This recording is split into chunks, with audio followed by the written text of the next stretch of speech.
అందరికీ నమస్తే. Today in this video we have to learn the types of clauses. క్లాజెస్లో రకాలు మనం నేర్చుకోవాలి. ఎందుకంటే మనకి కాంప్లెక్స్ సెంటెన్సెస్ని మనం ఫ్రేమ్ చేయాలంటే మనకి క్లాజెస్ రకాలు తెలుసుకోవాలి. క్లాజెస్ ఎన్ని టైప్స్లు ఉంటాయి, ఎన్ని రకాలుగా ఉంటాయి, అవన్నీ మనం ఇప్పుడు తెలుసుకుందాం.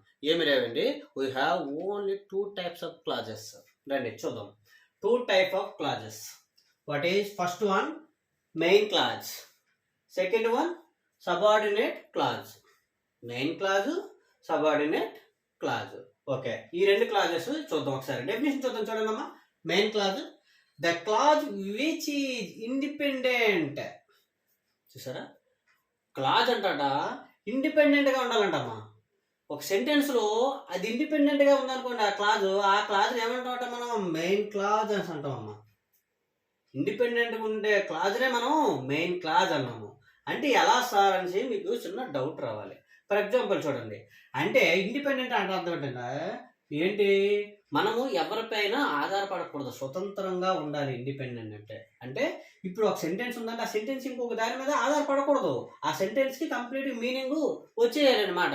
దాన్ని మనం ఇండిపెండెంట్ అంటాం అనమాట. రైట్, ఇక్కడ ఎగ్జాంపుల్ చూస్తే మనకు అర్థమవుతుంది. చూడండి, you will get good result. ఇందులో చూడమ్మా, you will get good result. నీవు ఒక మంచి రిజల్ట్ అంటే ఫలితాన్ని సాధిస్తావు అని ఒక సెంటెన్స్ ఉంది. ఇందులో ఎక్కడైనా సరే మనకి మీనింగ్ లేనట్టు ఉందా? క్లియర్ మీనింగ్ వస్తుంది. నువ్వు మంచి ఫలితాన్ని సాధిస్తావు. It is like a sentence. ఒక సెంటెన్స్లో క్లియర్గా మీనింగ్ వస్తుంది. కాబట్టి దీన్ని మనము మెయిన్ క్లాజ్ అంటాం. అంటే మెయిన్ క్లాజ్ సెంటెన్స్ లాగే ఉంటుంది. సో దీన్ని మనము మెయిన్ క్లాజ్ అన్నాము. చూడమ్మా, she can't solve this problem. ఆమె ఈ సమస్యను సాల్వ్ చెయ్యలేదు. ఇది కూడా నీట్గా అర్థమవుతుంది, మీనింగ్ ఉంది కాబట్టి. సో ఇది కూడా ఎవరి మీద ఆధారపడదు, ఇది డిపెండెంటే. కాబట్టి మనము ఖచ్చితంగా ఇది ఇండిపెండెంట్ అని మనం ఈజీగా చెప్పుకోవచ్చు. దీన్ని కూడా మనము మెయిన్ క్లాజ్ అని అంటాము.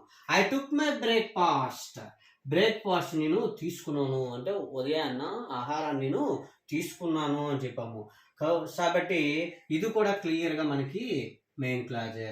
అంటే మనకి క్లియర్ ఏంటవుతుందంటే కంప్లీట్గా సెంటెన్స్లో యాక్ట్ చేయాలి. వాటిలో మనం ఇండిపెండెంట్ అంటాం అనమాట. సెంటెన్స్లో యాక్ట్ చేస్తే ఈ 3 కూడా సెంటెన్స్లో యాక్ట్ చేస్తున్నాయి కాబట్టి ఈ 3 కూడా మనం మెయిన్ క్లాజెస్ అంటాం. ఓకే, ఇది మెయిన్ క్లాజ్. ఇప్పుడు మనం ఏం చేద్దామంటే సబార్డినేట్ క్లాజ్కి వద్దాం. సబార్డినేట్ క్లాజ్ చూడమ్మా. ద క్లాజ్, ఇది ఒక క్లాజే, విచ్ ఈజ్ డిపెండెంట్ అన్నాడు. దానికి దీనికి డిఫరెన్స్ ఉండదు. ఇది ఇండిపెండెంట్ అంటే స్వతంత్రంగా ఉంటుంది, అంటే ఒక సెంటెన్స్ లాగా యాక్ట్ చేస్తుంది అని చెప్పాము.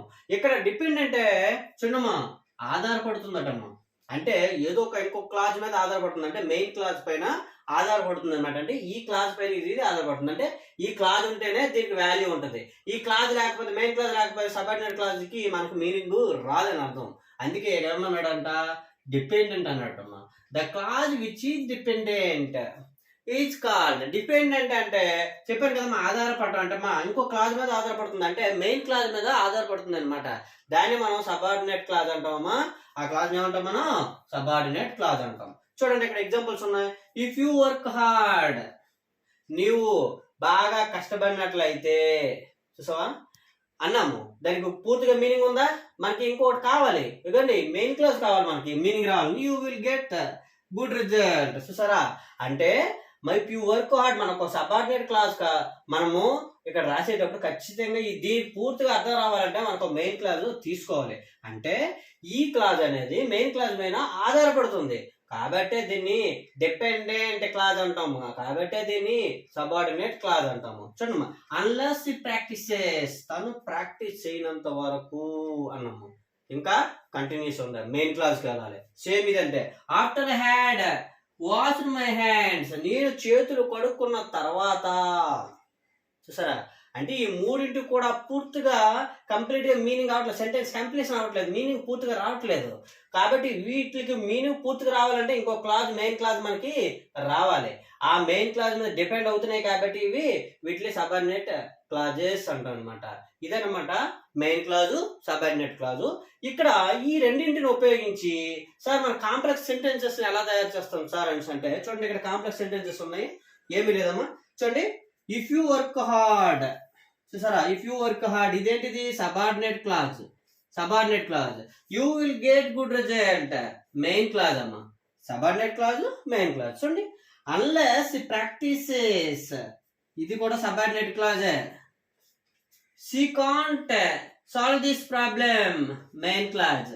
చూసారా, after I had washed my hands, subordinate clause. అదేవిధంగా I took my breakfast, main clause. చూసారా, అంటే మనకి ఒక కాంప్లెక్స్ సెంటెన్స్ లో ఒక సబార్డినేట్ క్లాజ్ ఉంటుంది, ఒక మెయిన్ క్లాజ్ ఉంటుంది.